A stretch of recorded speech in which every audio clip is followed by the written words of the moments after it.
Okay. Welcome. Let's talk about Purim a little. No? It's interesting that when Vashti doesn't show up to the Suda, so Memuchan makes the case that she should be punished, and that when word will go out to the Malchus that the king stood up for his honor, not to be pushed around by his wife, so v'chol hanashim yitnu yikar leba'aleim, all of the v'nishma pizgam hamelech asher yasa v'chol malchusay, the law, the dibur of the king will be heard throughout the Malchus. V'chol hanashim yitnu yikar leba'aleim, all the women will give kavod to their husbands. It doesn't seem to have that much to do with the story of the Megillah.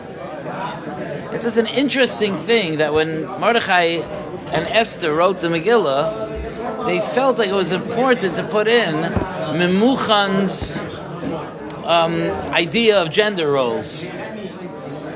It's fascinating, and it can't be otherwise, that there's something about this V'chol hanashim yitnu yikar leba'aleim that connects with the general hashkafa of what Purim is about. And because of that, it was included, because Megillas Esther means to reveal that which is hidden. Esther is a lashon of Hester. Megillah is a lashon of Giloy, the Sfarim say. Megillas Esther reveals the secrets of Purim. There's a kasha that the Chassam Sofer asks, that the Gemara in Megillah and Daf Ches talks about that the Megillah has to be written as it was given to us. You can't take psukim of Lashon Kodesh and write them in Aramaic. You can't take psukim in Targum and write them b'Lashon Mikra. Because the Megillah does have several words of Targum in it, and you have to write those words like Targum. And the Gemara brings two examples of words of Targum that are in the Megillah. The first one is the word Yikar, and the Gemara brings the pasuk of V'chol hanashim yitnu Yikar leba'aleim, and the second one is the word Pisgam, because the word Pisgam means davar, really. It means it's a thing, it's a dibur, and v'nishma Pisgam hamelech asher yasa b'chol malchusay. The Chassam Sofer asks, if you're going to use the word Yikar, why do you go to the second time in the Megillah it says the word Yikar? Why don't you do the first time in the Megillah? Where does it say Yikar before that? Yes, very good. The Es Yikar Teferes Gedulasai. All the way in the beginning of the Megillah. The Haroisai is Oisher Kavod Malchusai. The Es Yikar Teferes Gedulasai. If you're going to use the word Yikar as an example of a word of Targum, like I'll give you an example. Like Chazal say that Achashverosh wore the begadim of the Kohen Gadol. How do they know that? Because in this week's parsha it says Ve'osisa bigdei kodesh le'aroin achicha. That's the Kohen Gadol. Lekavod u'lesifares. And it says in the Megillah, it says Ve'es Yikar Tiferes, and Yikar is kavod. So Yikar Tiferes is a description of the big dekuna of the Kohen Gadol. So you see that that's Targum also. Yikar kavod. In fact, if you look in the Targum in the Shnai Mikra in this week's parsha, on the word big day lekavod, it says leyikar. Yikar is the translation of kavod. So why did the Gemara jump to the second haifa, or the second time that the word Yikar is written? So I want to explain a little bit what the relationship between a ish and an isha represents in the hashkafa of the Torah. Like what the idea is in the hashkafa of the Torah. There are no absolutes in the world, and every couple is different, and every marriage is different. But there's a general hashkafas HaTorah about that relationship, and one of the ways that you see a clue to what the meaning of that relationship is from a very interesting ha'ara that was pointed out to me many years ago, and that is that in Parshas Matos, the beginning of Parshas Matos is a description of Hilchas Nedarim. We learn most of Hilchas Nedarim out of the beginning of Parshas Matos. The first halacha in Hilchas Nedarim is what to do if a person's wife makes a neder. That's a very odd way to start the parasha of Nedarim. First talk about what a neder is. And then you have to keep a neder. And by the way, there's a nisbach, there's a side halacha in Hilchas Nedarim that if a wife or a daughter makes a neder, that the husband or the father has the ability to be made for that neder. That's a detail in Hilchas Nedarim. For example, in Masechta Nedarim, that only comes up in the end of the Masechta. The first bulk of the Masechta is the laws of Nedarim. Just at the very end of the Masechta, the halachas of Hafara, because it's a detail in Hilchas Nedarim. So why does Parshas Nedarim, the Parshas Netzava, why does it start with the inyan of a woman's Nedarim? And the reason for this has to do very much with a Drashas Haran that the Rosh Hashiva quotes very, very, very often about the difference between the Melech and the Sanhedrin. I even remember, that's a big chiddush, that it's Drasha Yud Aleph, because I've heard the Rosh Hashiva say Drasha Yud Aleph many, many, many times. Now, the Drasha Yud Aleph of the Chiddush of the Drashas Haran is not talking about Ish v'Isha. It's talking about what the separation of powers is in the government of Klal Yisrael. So we know in the United States that you have the executive branch, you have the legislature, you have the different branches of government, and they're set up in a way that each one has its job and they balance out the other. And then we learn about our government. There's a king, there's a Sanhedrin, and we don't necessarily understand the role that each one plays. But the Ran goes into that at length, and I'm not going to go into it at length right now. I just want to pull out the idea that the Ran says, that he says that the job of the Sanhedrin is to teach Torah. The job of the Sanhedrin is, what does the Torah want? So Takonos, Gzeiros, Psakim, all of that comes from the Lishkas Hagazis, comes from the Sanhedrin. The king doesn't deal with what the Torah says. The king deals with the Divrei Rishus. He deals with the things like the pasuk says, "A melech kechal hagayim," that you'll say, "Asima alai melech kechal hagayim," because the truth is, the melech Yisrael plays the role of a king in any nation. When to build bridges, when to wage war, when to raise taxes, when to lower taxes. All of that is the job of the melech. The Melech Yisrael, says the Ran, his job is much more sophisticated. Because in all this that we call Divrei Rishus, which is the things that there's no se'if in Shulchan Aruch about, or the decisions that we make every day that there's no se'if in Shulchan Aruch about, like what clothing we should wear, or what we should schmooze about when we're schmoozing, or all the many hundreds of what you should eat for dinner, all these things are decisions that are Divrei Rishus. You can't look at Shulchan Aruch what I should eat for dinner. You know, there are dinim in Shulchan Aruch that you can't have basa b'chalav. There are dinim of kashrus, but there's so many decisions that we make that are in that gray area that they're not a mitzvah and they're not an aveira. They just are. That's divrei rishus. The melech, his job was to take the ruach haTorah, the limudim of the Torah, the hashkafa of the Torah, and use that to direct, to orchestrate how Klal Yisrael should handle even the things that aren't explicit in the Torah. Divrei Rishus.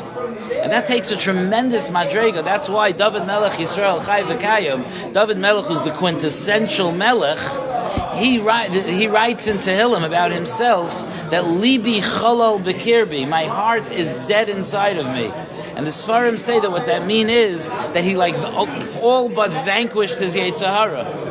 Because to be able to have a sense of what Hashem wants when there's no se'if in Shulchan Aruch, you need to have a tremendous sense of Kedusha. Similarly, Ish v'Isha. A woman has much less mitzvahs than a man. A man is chayav in all the mitzvahs, 248 mitzvahs aseh. A woman, as we know, is pater from all time-related mitzvahs, unless there's a drasha saying otherwise, and all mitzvahs aseh shazman grama. And more notably, a man has a chiyuv, a constant chiyuv of learning Torah. V'higisem ba'yoymam v'layla. But the Gemara in Kedushin says the women aren't obligated in Esak HaTorah. So what does that tell me about the role of a man and the role of a woman? On the surface, you might think that we don't respect the intelligence of women, or that we don't think they should be so involved, or we don't want them to tell us what to do. Like, there are all kinds of childish deductions that you can make from it if you don't have a Messiah, what the meaning of this is. And what I was makabel about this is that just like there's a Sanhedrin and a Melech, there's an Ish and an Isha. Women love when I say that the woman is parallel to the melech.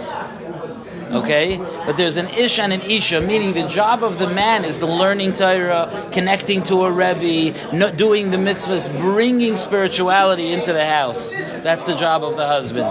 He's engaged in spirituality, he's obligated to be immersed in Torah, and he brings that into his home. But there's a whole world of living in a family where decisions need to be made that are in that gray area between mitzvahs and averos. Who should we eat the Purim Suda with, as all of us know? You know, what should we do for the summer? Where should we go on vacation? All of these are decisions that need to be made that you can't look it up. You could send the husband to Beis Medrash all night. He can learn a mishmar with the Rosh Hashiva, you know. He can learn the whole night. He will still not know where he should go for vacation. Okay? That's where the woman comes in. The woman is like the melech. She takes the ruchnius, the sense of kedusha that the husband brings into the house, and she has the intuition to understand how to apply that to all areas of life. That's the role of ish v'isha. So when we talk about women listening to their husbands, we're not talking here about obedience in a ruchnius dika, in a hashkafa satira. We're talking about the woman getting the cue, the message, the instruction of the Torah from the husband, so that she can then use that to express her talent and her unique skill, which is the implementation of that even in places where the husband may not have sensed how that fits together and how that works. Okay, that's the inyan of ish v'isha. Let's talk about another inyan, and that is the inyan of Lashon HaKodesh and Lashon Arami. The Gemara says in Brachas on Daf Ches that Chayev Adam, right, Ligmar Parshi Yosef Im Hatzibur Shnayim Mikra ve'echad Targum. A person has to be Maver Sedra Shnayim Mikra ve'echad Targum. And then the Gemara adds three crucial words. The Gemara says Afilu Ataros V'Divain.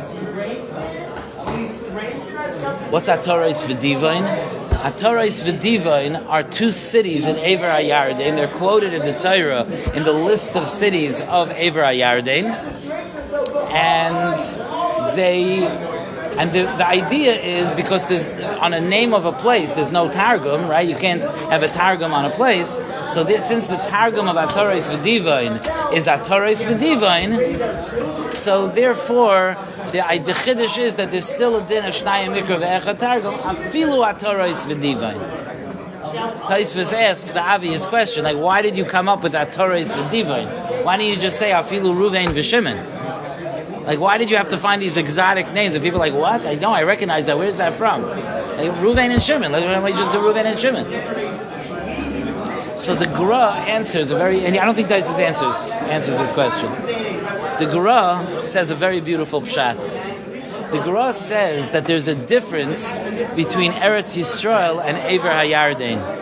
Eretz Yisrael is inherently holy. It's Eretz HaKodesh.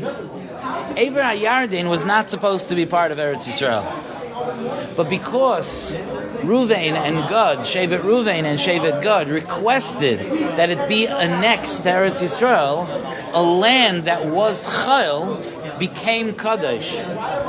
Says the Gra, Eretz Yisrael represents something that's inherently Kadosh, and Ever HaYarden represents something that it was Chayil and it became Kadosh. Says the Gra, Lashon Kodesh and Aramaic are the same thing. Lashon HaKodesh is a language that's inherently holy. It's the language with which Hashem created the world, the language of the Torah. Aramaic is a secular language that was niskadesh, even though it says the Targum Onkelos was by Sinai, but in general it was niskadesh by the fact that it was used for Torah. So one is inherently holy, one is something that was chayil, that was niskadesh. So the Gemara says it's appropriate that when the Gemara is talking about the din of Shnaya Mikra ve'echad Targum, it talks about, it wants to mention cities, it mentions cities that are Targum cities. They're chayil and they became kadosh. Now here's what's amazing. What's amazing is that really the essence of what went on in the times of the Nes of Purim was really a case of Klal Yisrael's divrei rishus, just their physical life, not being used for kedusha. We all know on the words v'hashasiya kadas. You asked about drinking. About v'hashasiya kadas is that Chazal say that the drinking was kahalacha. It's well known that the Svarim say that there was nothing treif at the Suda of Achashverosh. They ate kosher. They did everything right. They did everything right. It was mahadrin, shchita, everything was right. Okay? But that's everything. And yet, it was considered a terrible, terrible failure. Shenenu misudasei shalaisei rasha. What's the failure if everything was kosher? The failure was that they weren't attaching physicality to spirituality. It was disconnected. It was physicality just for the sake of physicality. It wasn't niskadesh. It wasn't kadosh. They were just nanu, just for the selfish cause of indulging. That was the idea. By that Suda, Memuchan tells Achashverosh that you should kill Vashti. V'chol hanoshim yitnu v'nishma pizgam hamelech asher yaseh b'chol malchusay. The law of the king, and Chazal say v'nishma pizgam hamelech means HaKadosh Baruch Hu also. It means that the gzeira of the king will be heard. Some say it means the gzeira of Haman, that the Hashem will make a gzeira. The gzeira of the king will be heard. Some say it means the geula, the ultimate geula, that it was a sense that there'll be one that's, Klal Yisrael is going to go through a difficult time, but then ultimately the Ratzon Hashem will be niskala. And what will happen from that? The chol hanoshim yitnu yikar leba'aleim. The women will give kavod to their husbands. What does that mean? That means that Klal Yisrael will be zeicha, that the mundane, divrei rishus, will be once again connected and plugged into Kedusha. If Ba'aleim represents inherently the Higisa B'Yayim V'Layla, the involvement in Torah, and the Isha represents the unbelievable skill and sophistication to be able to connect to Kedusha and to extend it into a mundane world and make the mundane no longer mundane. So then if I want to describe that, I call that V'chol Hanoshim Yitnu Yikar L'Ba'aleim. And what language do I use when I describe that kavod? I use the language of Aramaic. Aramaic corresponds to the greatness of women. Just like Aramaic is a language of Chayil that became Kadosh, just like Iver HaYarden is a place of Chayil that became Kadosh, the power of the woman is that she's able to take a world of Chayil and infuse it with Kedusha. So when the Gemara asks for examples of Targum, shouldn't the Gemara pick the Yikar that actually gets into the nuts and bolts of what Targum is? So it skips the Yikar that's just mentioning the kavod of Achashverosh, and it talks about the Yikar between a woman and a man, because that's a description of the inherent essence of what Targum is. Incredible thing.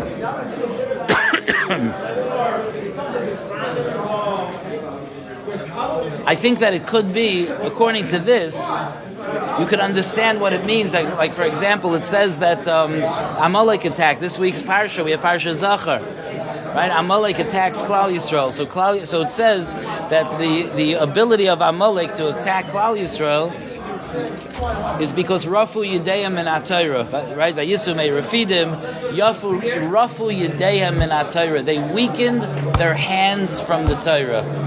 Can you explain to me what weaken their hands from the Torah means? Why don't you just say that they Shaloi Lamdu Torah? She'atzlu b'Torah. What's they weaken their hands in the Torah? What does that mean? It's interesting. By a bris milah, there's a list of harachamans in the end of the bris milah. The list of harachamans, and one of them is a blessing, a rachaman to the rachanimo, to the there's a bracha to the parents, there's a bracha to the sandik, there's a bracha to the moil, and one is harachaman yivarech rachanimo l'shmoina, to bless the rachanimo himself, and it says v'yiyu liboy v'yadav lekel emuna, his heart and his hands should be to Hashem. What are you saying? His heart and his hands. What are you saying? What? So this is very similar to the Gemara that says that when it describes there's actually. Yeah, this part is the Gemara. The Gemara talks about that when it says that the Kayin Mashuach Malchama will send home people who did Aveiros, people who are afraid because they did Aveiros. The Gemara says, what kind of Aveiros are we afraid of?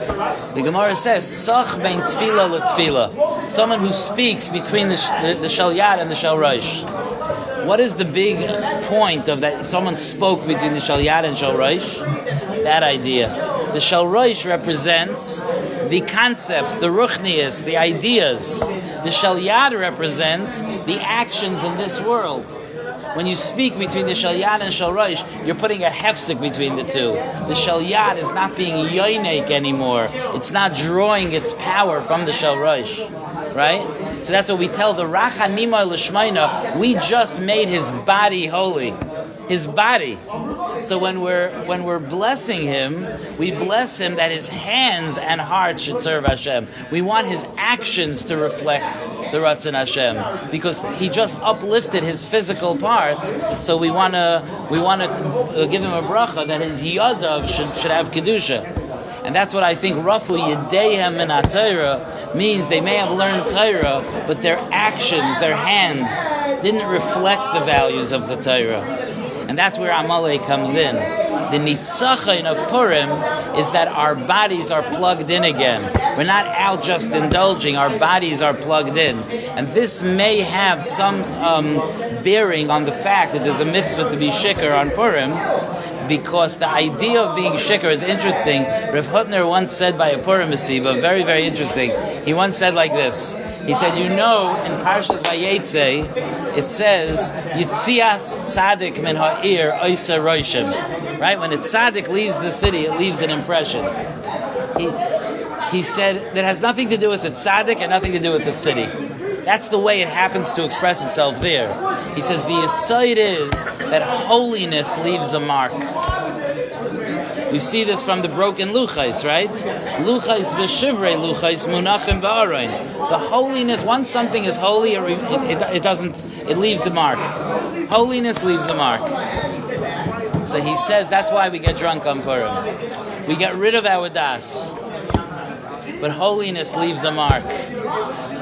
What's the roshim of the Kedusha on us? When our das is not there, how affected, how touched is our bodies from the Kedusha that it absorbs? And that's the idea. Rabbi Yisrael Salanter used to call drinking on Purim a bechina, like it was a faher on the guf. You have to be very careful with that. He was able to take that faher. You have to really be on the madrega. But the idea is that the physical part of me, we want to show that also is connected to Kedusha. V'chol hadnashim yitnu yikar leba'aleim. In that mashal, the body is like the Isha and the Neshama is like the Ish. Right? And that's the connection between us, the inherently Kadosh part and the mundane part that becomes Kadosh. And that's our goal, the whole Purim. Our goal, the whole Purim, is to show that we're inherently Kadosh, that our bodies absorb Kedusha. And that's a chizuk for us going into Purim, to try to go in. It's a mistake. People make a mistake, and I think that when I say this, you may feel a twinge of pushing back against me, but when you really lean into it, you'll see that I'm giving you a key to an unbelievable Purim. People think that Purim is about fun, and it's not about fun, it's about joy. And there's a very profound difference between fun and joy. Fun is what you do when you can't find joy.